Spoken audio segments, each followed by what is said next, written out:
Hello, thank you all for joining my talk. So good afternoon, good evening, or good morning, depending on where you're located. My name is Claude Ezran. I do have a passion for travel. I love to discover new countries, especially faraway countries that are somewhat off the beaten path. For instance, I've visited countries such as Belarus, Moldova, Albania, and many other ones. I hope you are all doing well despite the pandemic. As you know, it's almost impossible to travel internationally right now. So I will take you on a virtual journey to a faraway region that, in fact, very few tourists have ever visited. And I hope you'll see how this region is just extraordinary.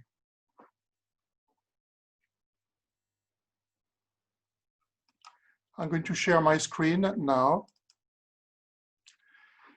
So in October 2017, I joined an organized tour of the 5 stands of Central Asia.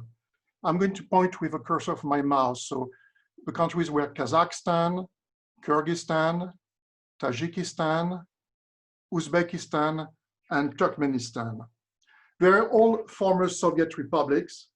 And this trip was in many ways the most exciting, the most fascinating trip I've ever taken.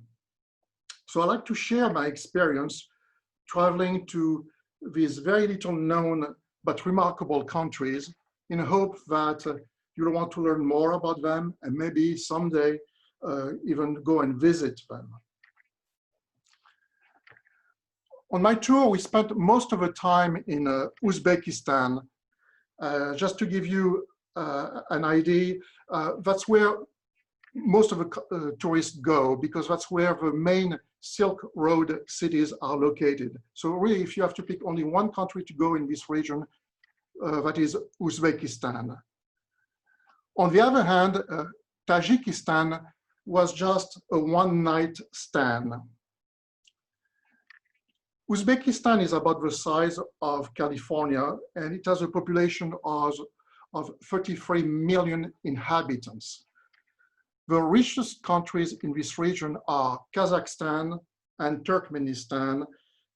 They have oil and gas, that's the reason. Kazakhstan, by the way, is a huge country, as you see, a huge land mass. It has only 18 million inhabitants. It used to be nomadic tribes living there.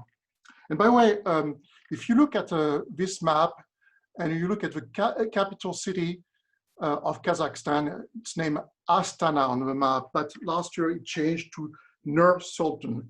The reason was that the former president of Kazakhstan was relatively old, and he basically passed the baton to his picked successor. And that president name, the former one he was named Nur Sultan Nazarbayev. So his successor, to honor him, decided to rename the capital city Nur Sultan. Just imagine Washington, D.C. being renamed Trump, D.C. How you'd like that? The agenda for today is I'm going to talk first about an extraordinary museum that I saw in Uzbekistan. Then I'll talk about the Aral Sea ecological disaster, the legacy of the Soviet Union, the history, very briefly, the history of the region. I'll talk about what it is like to travel there as a tourist. And then we'll discover some of the main sites in Central Asia. And finally, I'll talk about the weirdest place on earth, Ashgabat, the capital of Turkmenistan. Now, I've been to really weird places. I've been to Burning Man multiple times, but still, Ashgabat, you'll see, is the weirdest place on earth. So if you want to see it, to see the pictures, I suggest you stick to the end of my presentation. And after that, we'll do Q&As. But before we leave this map, I want to highlight a few things so that I'll show you where some of the Silk Road cities are located. Samarkand is here, Bukhara is here, Kiva is around here. The museum I'm going to talk about in just a second is in Nukus. This is the Aral Sea, and these are the two rivers that flow into the Aral Sea. The Sir Darya to the north and the Amu Darya to the south. And then take a look at this very complex border area. Looks like a jigsaw puzzle.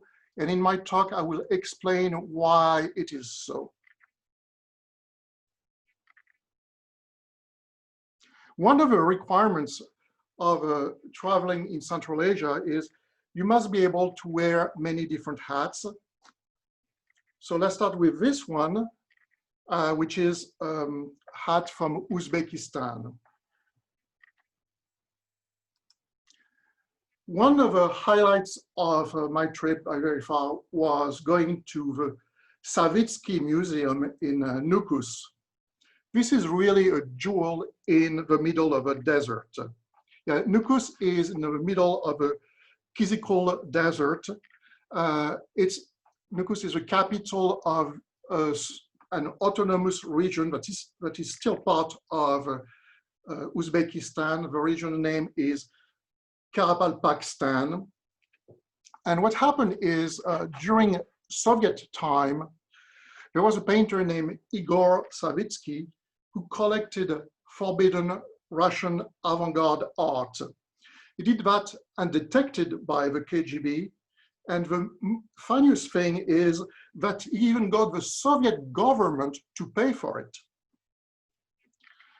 The art that you'll see here and that is in the museum typically was painted between 1900 and 1925.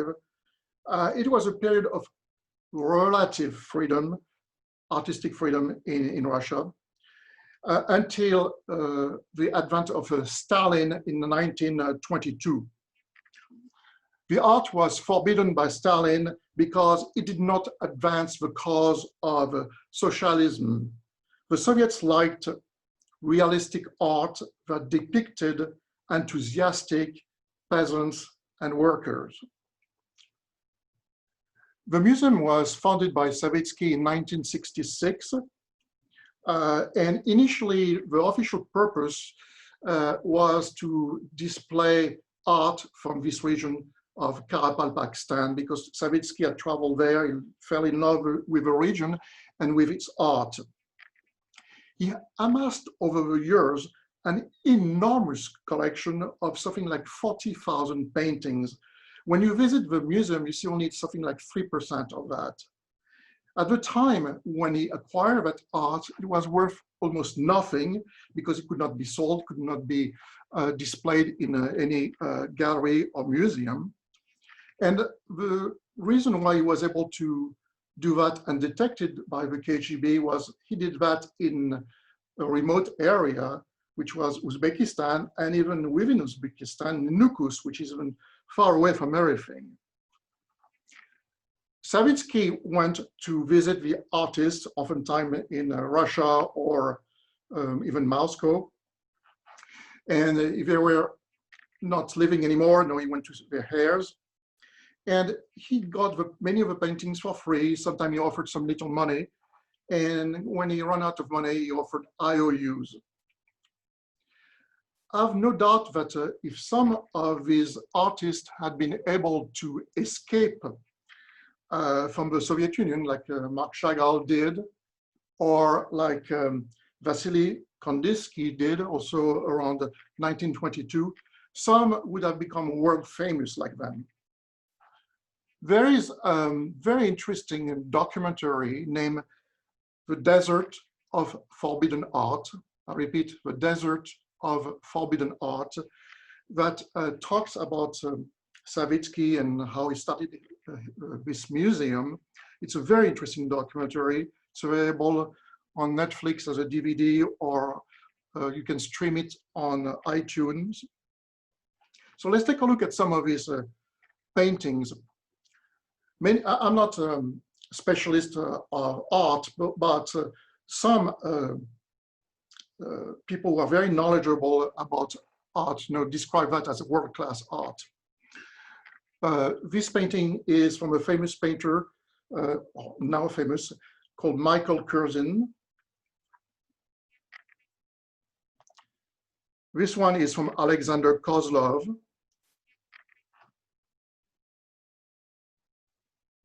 And that one is from Ural Tansikbayev.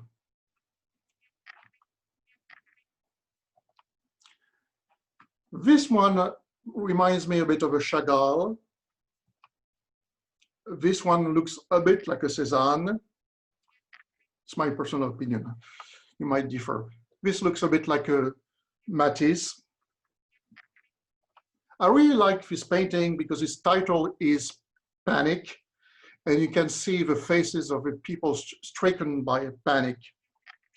So, clearly, this is a world-class art, but this museum in the middle of the desert has only 60,000 visitors a year, and among them, only 6,000 foreigners. And the reason is Nukus is far away from any Silk Road city where tourists go. And when you go to Nukus, there is nothing else there to see. Now let's talk about the Aral Sea ecological disaster.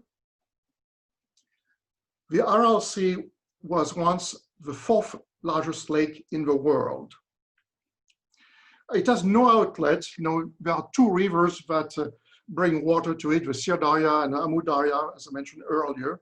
And what happens is the water does evaporate because it's very hot, especially in the summer. It can get as hot as 120 degrees Fahrenheit, which is about 50 degrees Celsius. And the reason why it shrunk like that over the years is that the water now is only a trickle because in Soviet time, Stalin decided that this region would be ideal for the culture of cotton.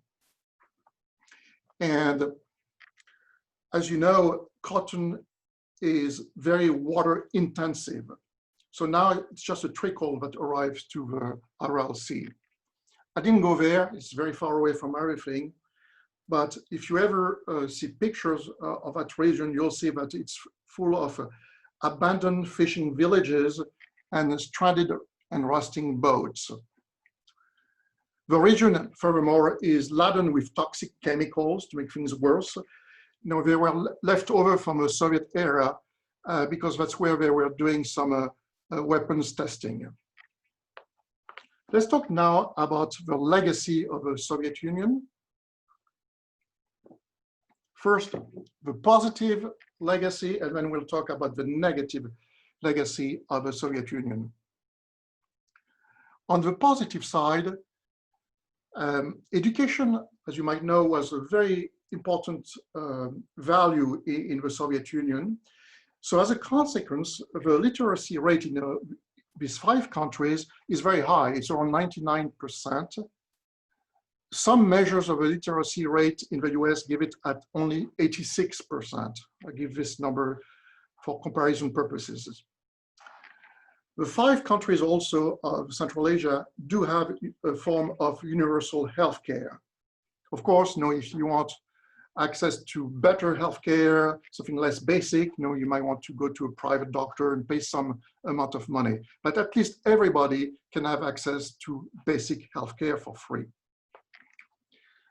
Another important legacy from the Soviet Union is public transportation. There was a rule in the Soviet Union. Every city with more than 1 million inhabitants was entitled to have its own subway system. So I was able to take the subway in Almaty, which is the main city, not the capital, but the main city in Kazakhstan, and also the subway in Tashkent, the capital of Uzbekistan. It's also important to note that all these countries are not failed states by any means. They are functioning states. They have a strong administration, some form of rule of law. They have a relatively good infrastructure and secure borders. As you might know, the Soviet Union banned the practice of religion. So after several generations, it's no surprise that people there are not very religious, but Islam is making a comeback, but in a very moderate and tolerant form. As a tourist, I visited many mosques, and it was clear that I saw very few people praying there. And alcohol, to give you an idea, is available everywhere. You can get vodka, wine, beer, oftentimes it's locally produced. Also, there are very few, if any, Islamic extremists inside of these countries.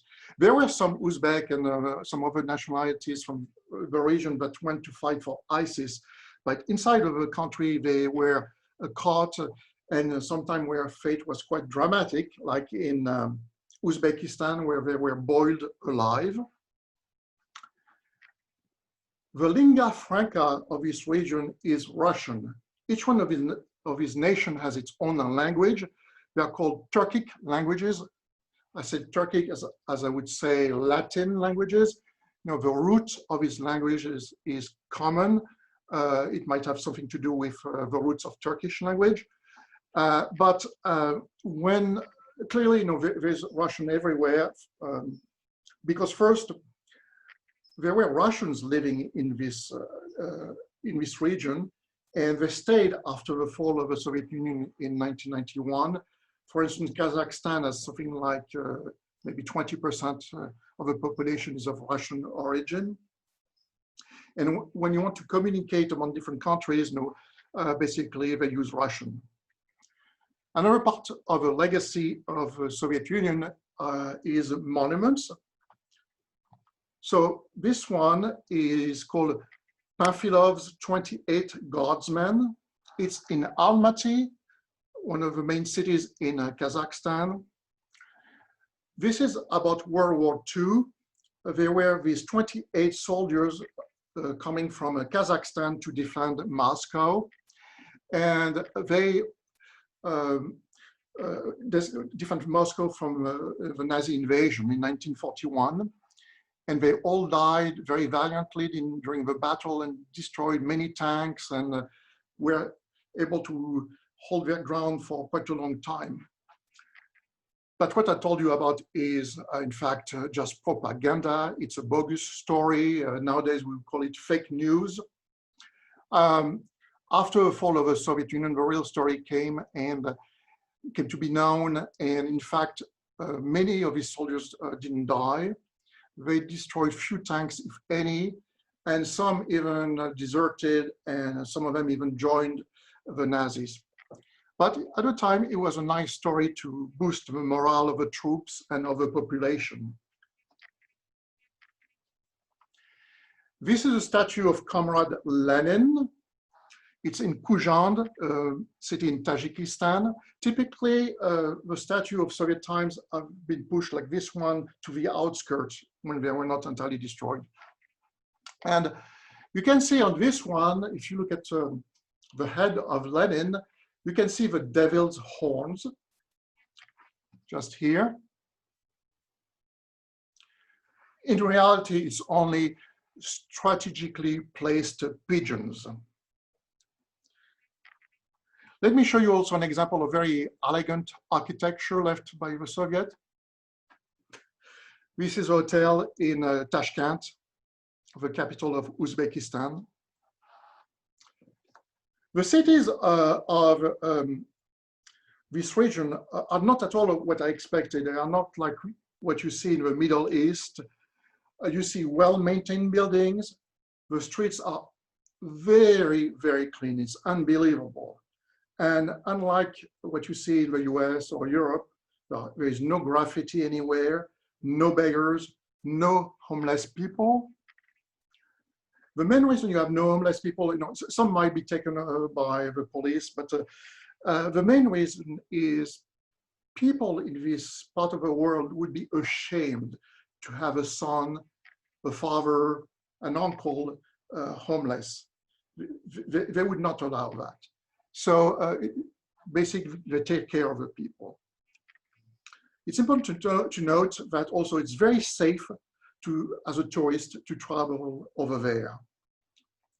I have no doubt that without the legacy of the Soviet Union, all these 5 countries will be most likely a bit like the 2 stands I didn't visit. They would be failed states like Afghanistan or Pakistan. Let's talk now about the negative legacy of the Soviet Union. 4 of these 5 countries have dictators for life. Typically, the story is that the secretary of the Communist Party, who was in power in 1991, just kept power after the fall of the Soviet Union. Some became very old and essentially were succeeded by a second generation of hand-picked successors, who were also dictators. That happened in Uzbekistan, Turkmenistan, and Kazakhstan. And the successors are slightly more liberal, but I said slightly, only slightly. In Tajikistan, it's still the same dictator since 1994. The exception to this rule is Kyrgyzstan. Kyrgyzstan is somewhat democratic, but it's also very unstable. They elect a president, then a few years later they discover that he is very corrupt, so they have a revolution. They overturn the presidency, and they elect another president. They discover again that he is corrupt. They have another revolution, and that repeats itself as a cycle. These countries also have a horrible record in terms of human rights. Torture is widely practiced, so it's not good to be an opponent of a regime over there. And of course, they have mind-boggling corruption. I'm talking about world-class corruption here. There's this organization named Transparency International that rates 180 countries in terms of corruption. And the countries of Central Asia rank from 122 to 167 out of 180 countries. You might remember that at the beginning of my talk, I showed a map of Central Asia, and I talked about these border areas that were very weird looking, very convoluted. It looked like a jigsaw puzzle. That was Stalin doing some gerrymandering of the republic's borders. He was very afraid of the rise of nationalities in Central Asia. So what he did is created these convoluted border areas to make sure that there would be, for instance, Uzbek in Kazakhstan and Kazakhs in Uzbekistan and Tajiks in Uzbekistan. I mean, you get the idea. The idea was essentially to divide and rule. There were even enclaves of one country inside of another one. So after the fall of the Soviet Union, that led to border skirmishes, water disputes, and the relationships between these different countries have had ups and downs, but they are a bit better now. All in all, you know, it seems like despite the corruption, despite the dictatorships, these regimes still seem to do some positive things for their population.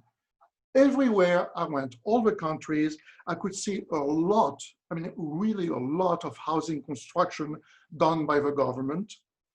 I was also able to take high-speed rail between Tashkent and Samarkand in Uzbekistan. I travel at 140 miles an hour. And this high-speed rail goes even further than I went. It goes to Bukhara and soon to Khiva. So we'll cross almost 3/4 of the country. I'm still waiting for high-speed rail in California. This region has a very rich history. It was a very advanced civilization compared to Europe at the same time. The region was also invaded multiple times by Alexander the Great, for instance, Genghis Khan, by the Persian Empire, and they had also their own conqueror from Uzbekistan. His name was Timur, also known as Tamerlane. In the 8th century, Muhammad ibn Musa al-Khwarizmi was born in Khiva. He was known as the father of algebra. Al-Khwarizmi became algorithm. In the 10th century, Avicenna was born in Bukhara, and Avicenna was known as the father of modern medicine. His books were used for many, many centuries after his death. In the 12th century, Merv in Turkmenistan was one of the largest cities in the world, with a population of 500,000 inhabitants. Unfortunately, the son of Genghis Khan came to that region and destroyed the city. And today you can see only its ruins. Traveling to this region as a tourist is very pleasant. The cities are very modern. I was surprised. The roads are very good. And where they were not very good, China, with its Belt and Road Initiative, improved them. The people are extremely friendly. They love to talk to you. When I was there in October, it was maybe because it was not as hot as in the summer. It was a time period when many men were coming back home from their work, oftentimes in Russia or other countries. They were coming back to get married, and people there like to take pictures when they get married in front of monuments and palaces. And as a tourist, that's where I was going. So I saw a lot of wedding parties, and it was a lot of fun to take pictures of them and interact with them.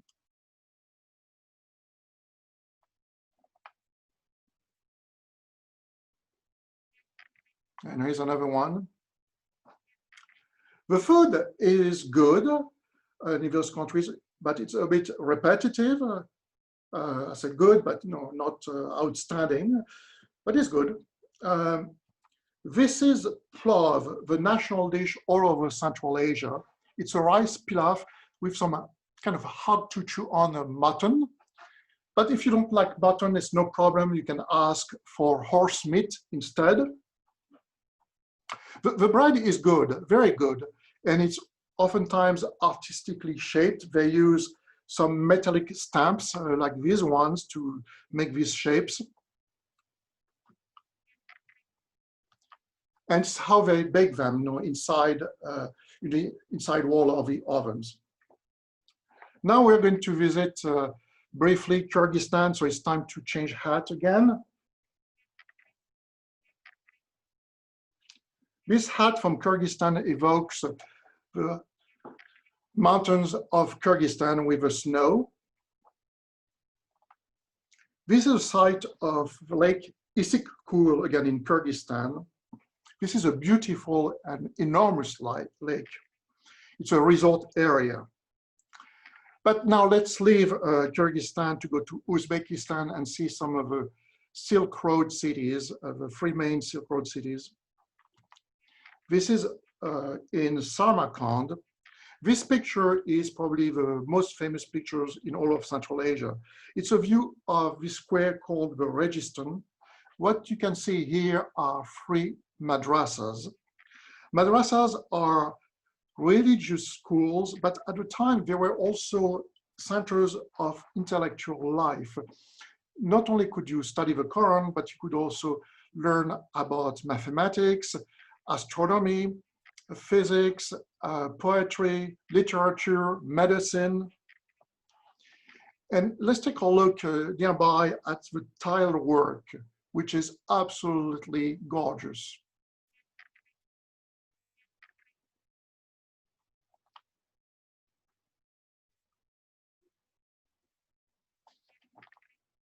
This is inside of one of the madrasas. Now let's go to the second Silk Road city, let's go to Bukhara. Bukhara was an oasis. You can see here a watering hole. This is the main mosque, and there was a huge minaret here.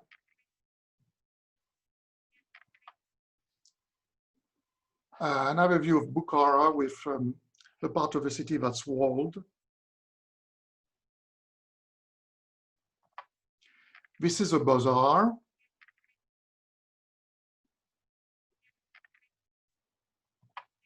And this is also a very interestingly shaped mosque. Now let's go to Khiva. Khiva, the old city is entirely walled. It's by some means measures one of the most beautiful city in Uzbekistan. Let's take a view of inside of the city from the roof of a palace.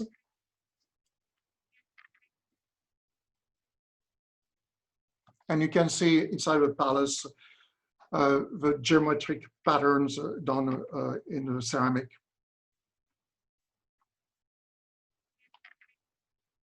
It's still Khiva, and one of the main streets in Khiva.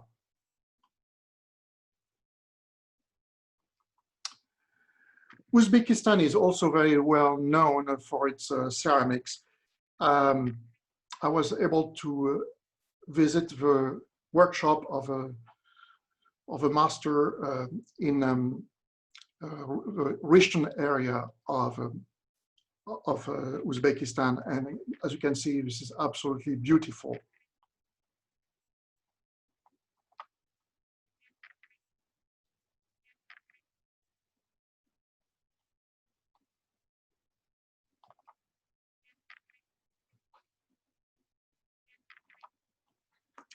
This reminds me a bit of a drawing by Escher.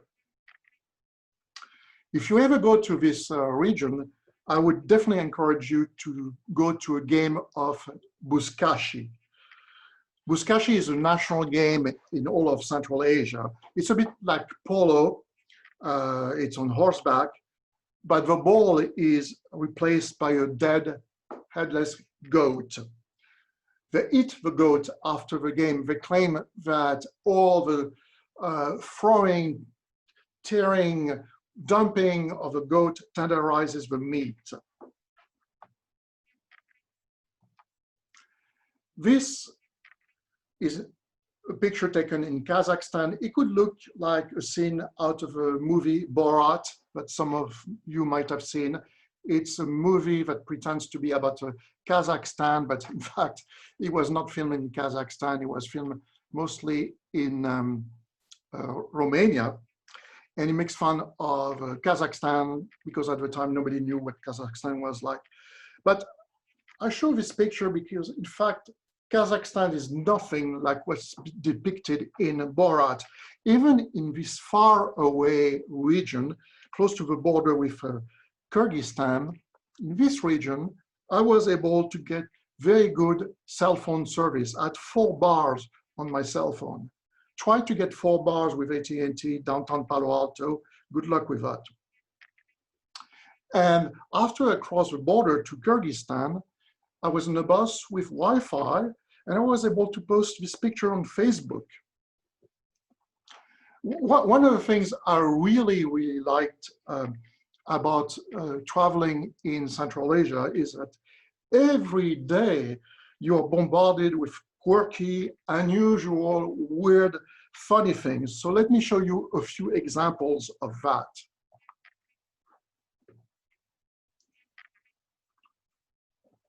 That's quite something. This is a burger joint. You know, Khan means king, so I thought it was funny. Traveling to Central Asia means that sometimes you have some, what should I say, very basic facilities. But I like to travel in style. As you can see, this was our bus. Very comfortable.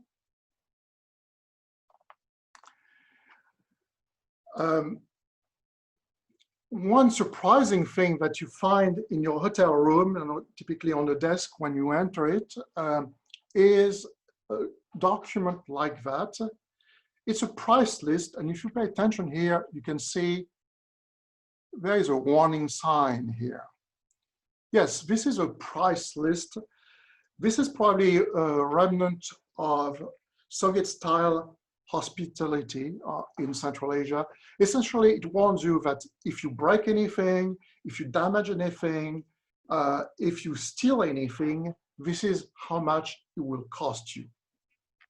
And now that I look at it again, I remember the mattress in that room was really very comfortable, and it cost only 450,000 sum, which is the equivalent of $55. And I have big regrets that I didn't abscond from that place with the mattress. This is in another room, starts very nicely. Dear guest, welcome to your room. We hope you feel comfortable, blah, blah, blah. Please pay attention. Washing personal clothes of tourists and visitors in the room are not recommended. If you violate this rule, we will have to set a penalty of 50 euros. So again, it's Soviet style welcome. You look at that and you start wondering, how will they know if I wash my clothes or clothes of friends? You start looking right and left. Are there some hidden cameras here? Anyway, out of defiance, I did wash my socks.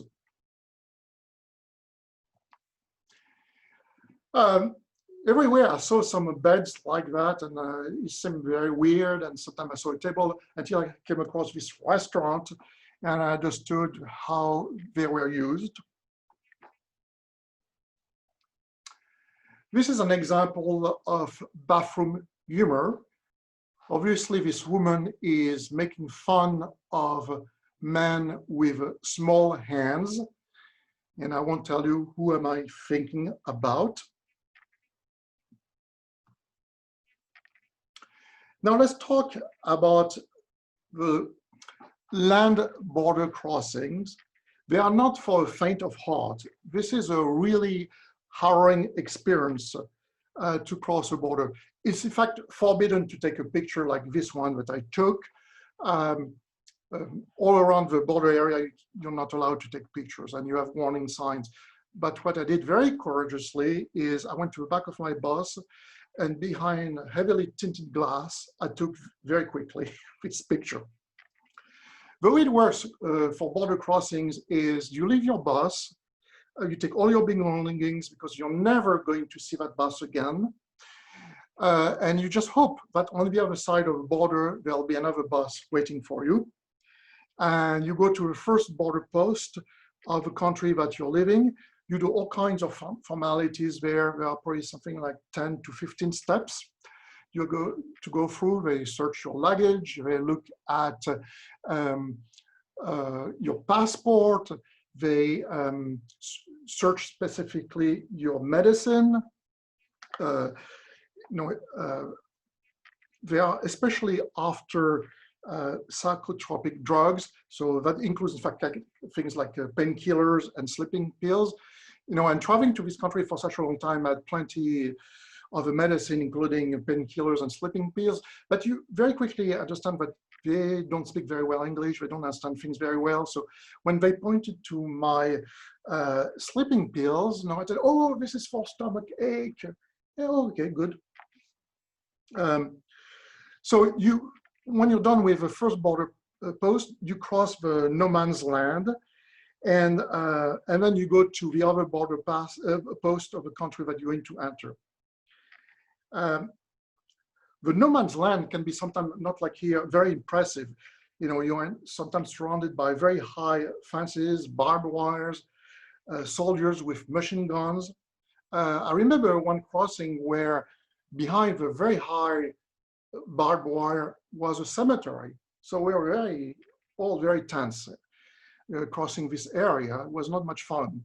And our tour guide, who saw how tense we were, told us, look at this cemetery behind the barbed wires. This is where they put tourists who have visa problems. That was fun. The passport controls for everybody take a lot of time, typically 5 minutes for each person. You know, they look at you, they look at your passport very attentively, they look at their computer screen, and then suddenly you see a big frown and you wonder, what are they reading about me? And it takes about 5 minutes, except for me, where it took even longer. I entered and exited Uzbekistan twice because of the convoluted border areas. And in my case, the border guard was looking at my passport and suddenly picked up the phone and made a long phone call for 5 minutes. Then he hang up and pick up the phone again and make another phone call.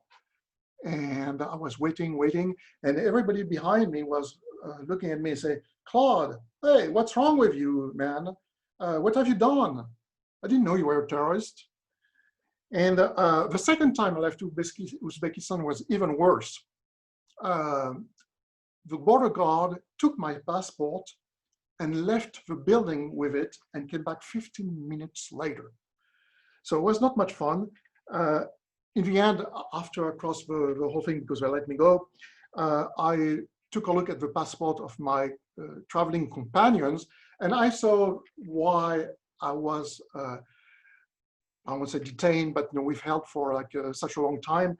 It's just because the entry stamp for Uzbekistan, instead of being like for everybody else on the visa page, in my case, the border guard had put it on another page.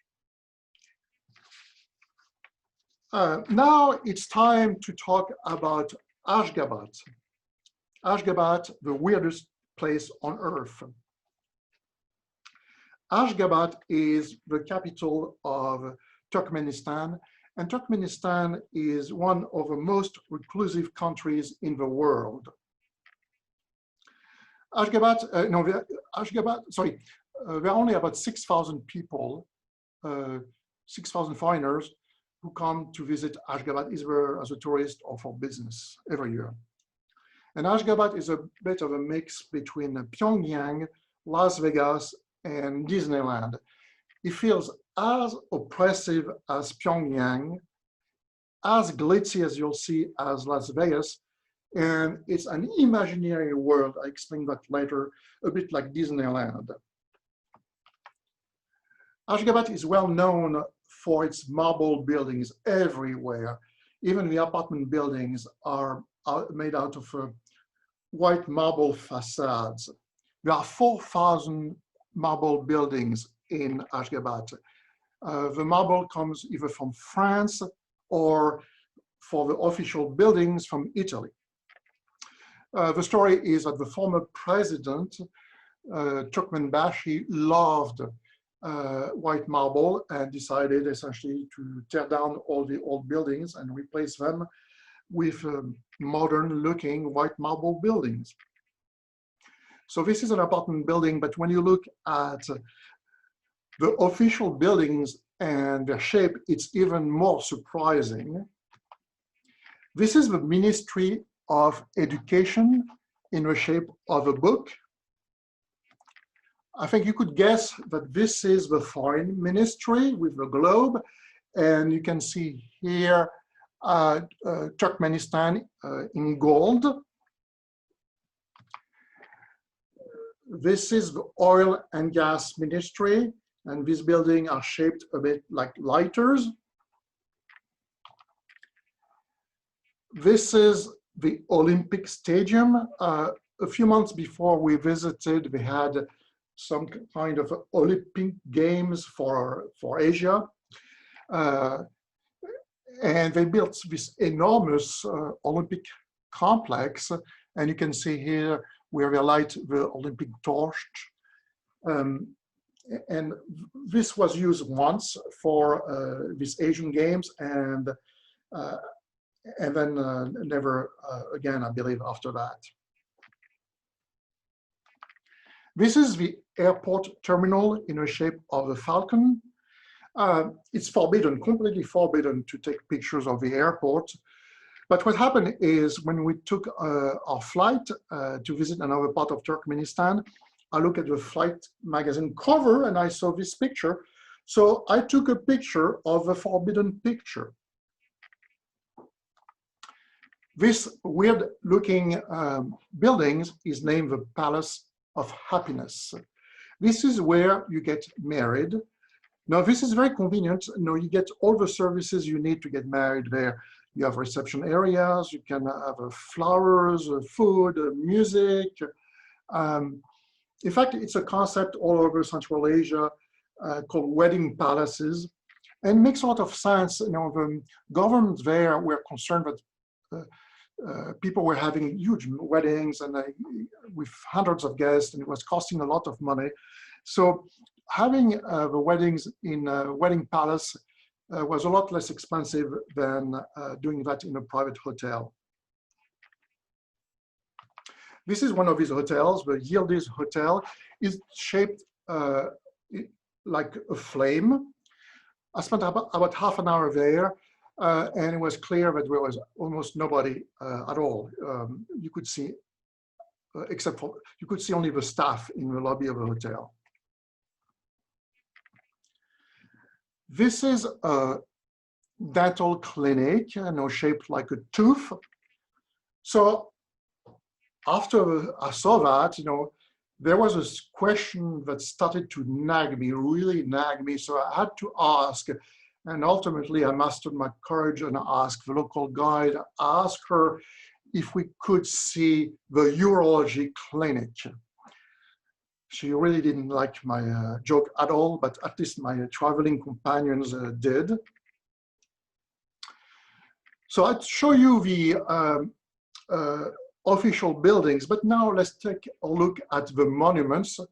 They are really a class unto themselves. This is the monument to independence, also known as the plunger. This is a statue of a former president, Sapur Murat Niyazov, also known as Turkmenbashi, which means the leader of a Turkmen. This statue is gold-plated, and it used to rotate to always face the sun.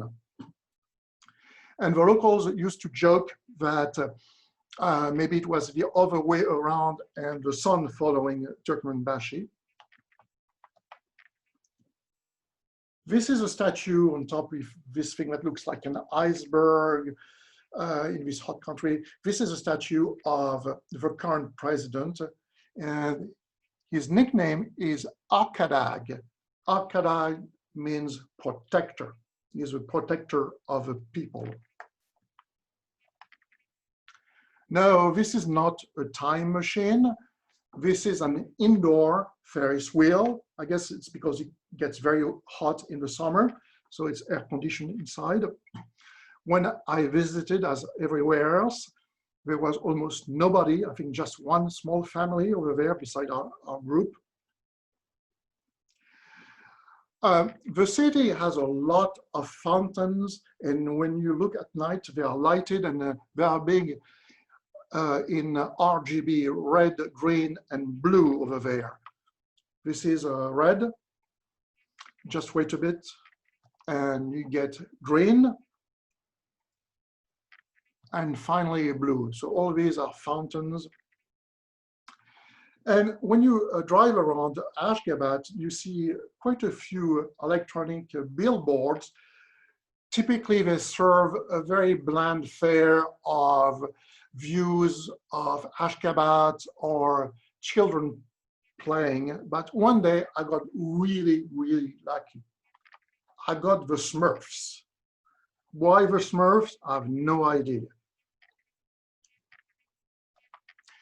This is not, contrary to what you might think, it's not a scene from The Handmaid's Tale. No, these are university students in their uniform. You can see they have all the same red dress, the same type of shoes, the same skull cap, braids, the same bag, and the men are dressed like that. And the high school students look exactly like that, except that the women are in green.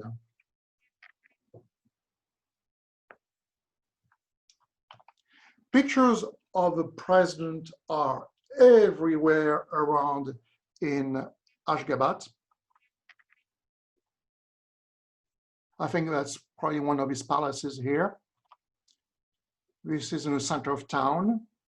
And when you visit a museum, you see a lot of pictures of him as well. Typically, the first floor, half of the first floor of a museum is dedicated to the president. You see pictures of him and mementos and gifts he has received. So here are a few pictures out of my personal collection, and you'll see how multi-talented and loved he is. So this is a Gurbanguly Berdimuhad Medov, also known as Arkadag, driving a sports car, a speedboat. He can also drive a truck. I don't know if it's a garbage truck. You know, he's also, I mean, you need to know that he's a very simple man. He can really have retreats in faraway places, working on state affairs, living out of fruits and tea, and focusing on the goodwill, the good of his countrymen. You see him also living a very simple life.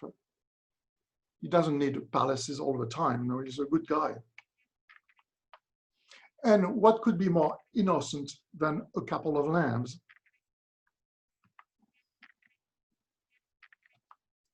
He's very good at sports, really, really good.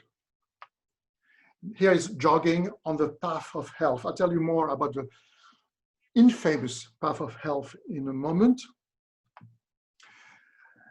He used to be a dentist, so he can now operate on people. I mean, he is really multi-talented.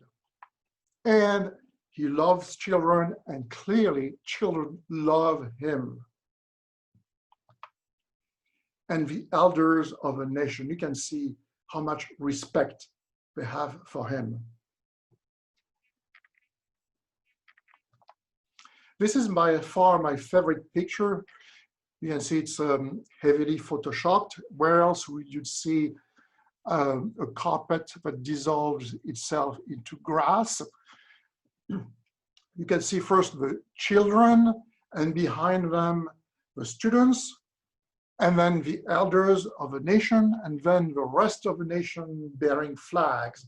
Clearly, this is an entire nation joyously united behind its leader that they love.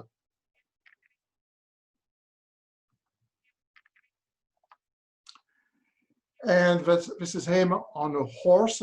This is an Akal Teke horse. This is a very special breed that you find in Turkmenistan.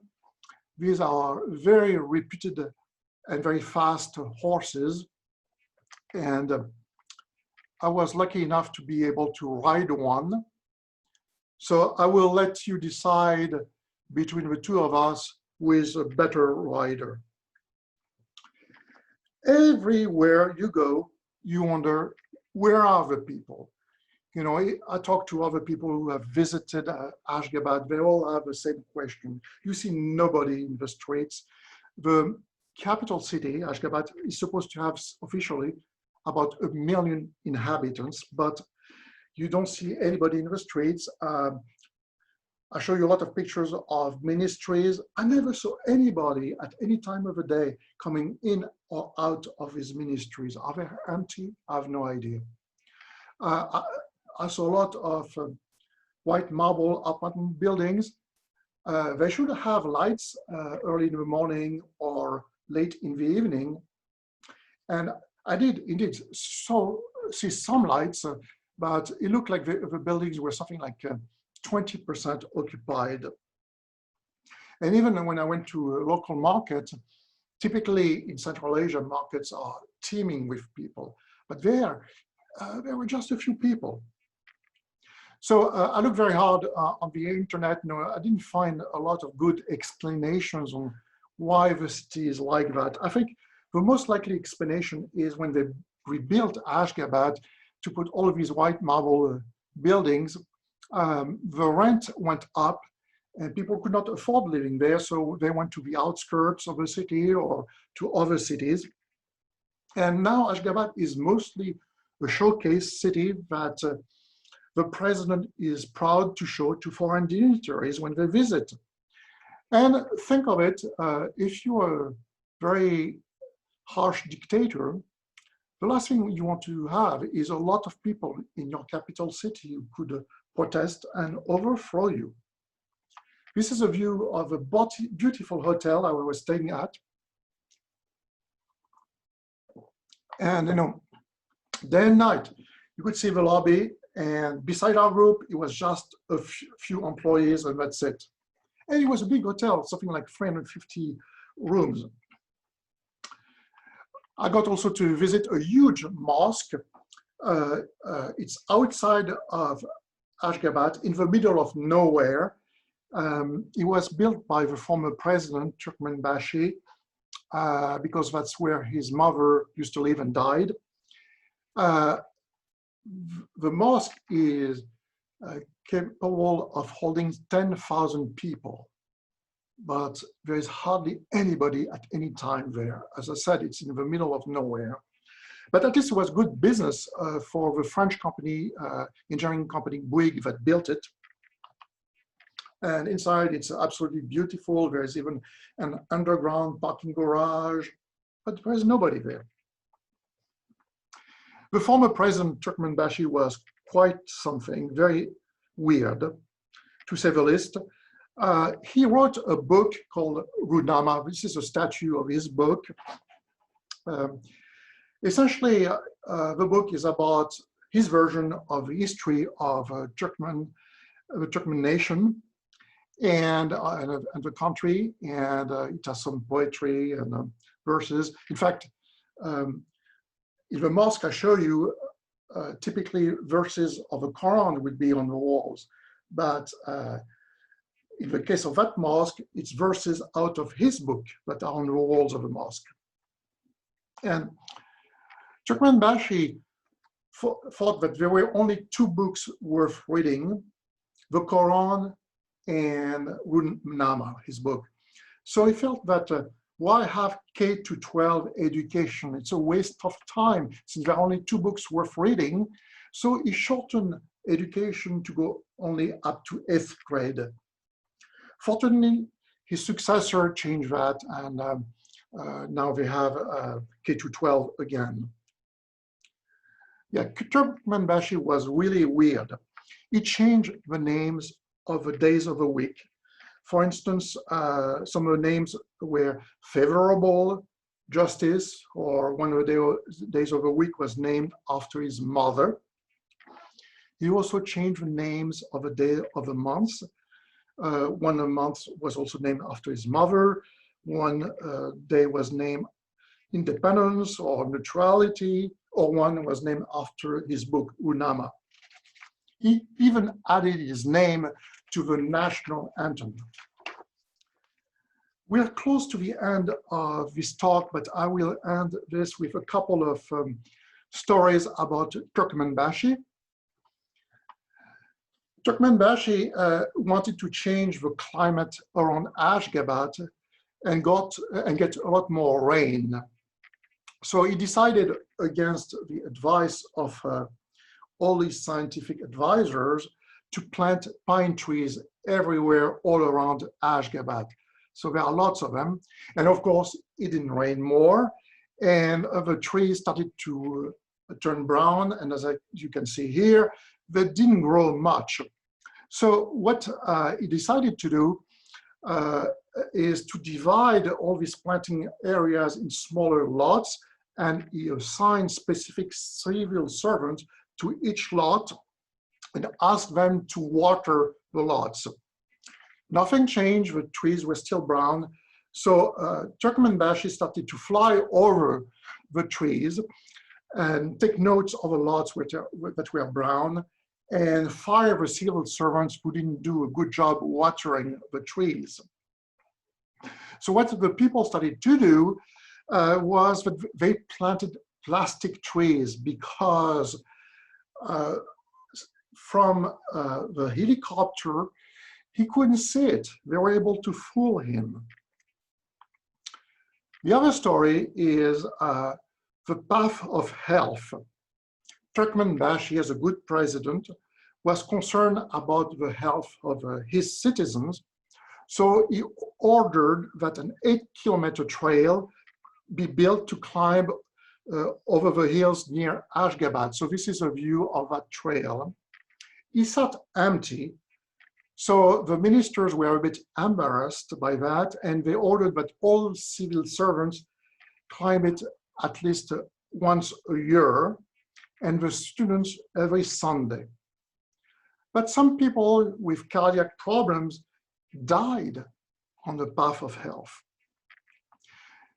Turkmenbashi even ordered his entire cabinet to jog on it, but he himself went to the top on a helicopter and scolded his cabinet members who were not jogging fast enough. So all in all, when Turkmenbashi saw that the path of health was very popular, he ordered that another one be built on a nearby hill, but this one was 25 kilometers long. Now the paths are totally deserted, except for a few maintenance people, but they are lighted at night, just in case. So whenever you go and visit Ashgabat, please remember that the president will be counting on you to jog there. Now it's time to reach a conclusion. Clearly, this was a fascinating trip, fascinating in many ways. You know, when you step out of your comfort zone just a bit, you can make marvelous discoveries and learn a lot about interesting cultures. I hope you enjoy the talk. We are going to take questions in a moment.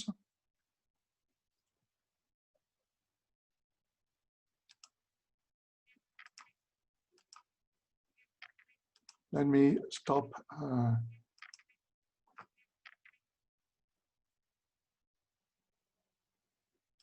the sharing.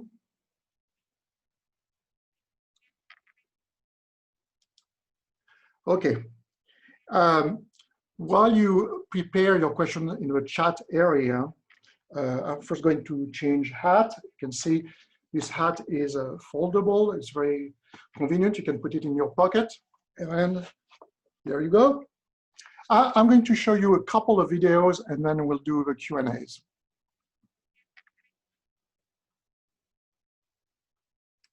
Bear with me for a second.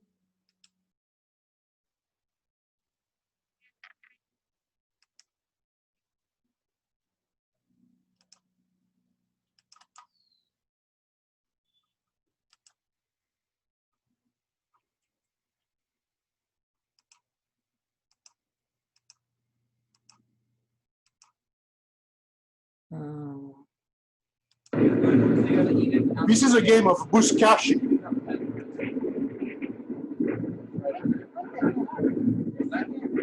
And this is the goat. Yeah, it's headless. Goat is headless.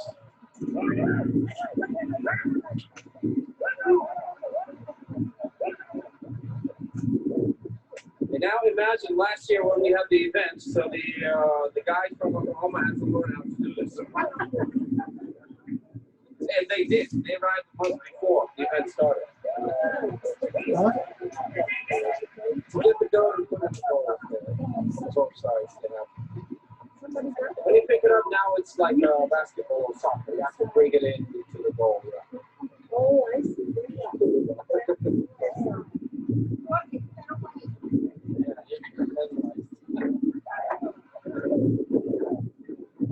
Okay, that guy got it.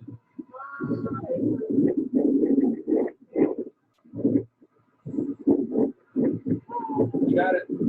Nice. One score. So it's a game of buzkashi with a dead headless goat. And let me show you now another video very quickly.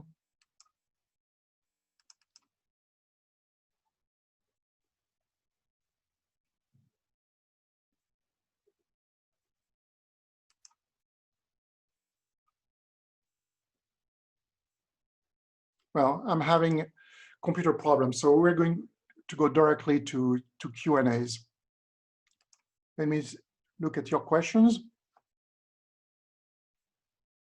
The question was, the madrasas in Samarkand, they were from what period? They were from the 15th to 17th century.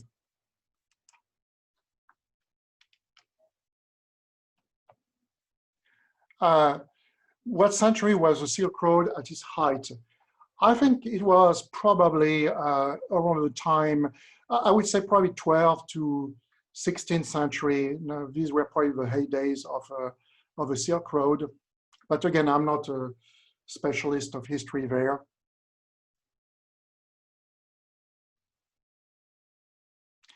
The question, did you go with a US touring company or European?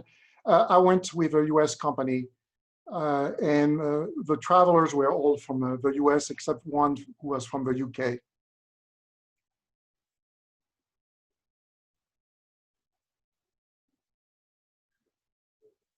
What is the relationship of the stands to current Russia? I think they still have some links, and they are still somewhat dependent to Russia. A lot of men go and work in Russia. So they have still strong links, and many people in these 5 countries are of Russian origin.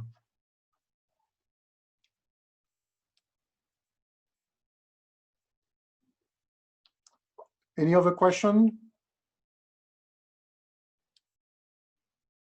Okay, not seeing more questions. I think we'll add it up there. So again, thank you all very much for joining me for this talk. I hope you enjoyed it. Thank you. Bye-bye.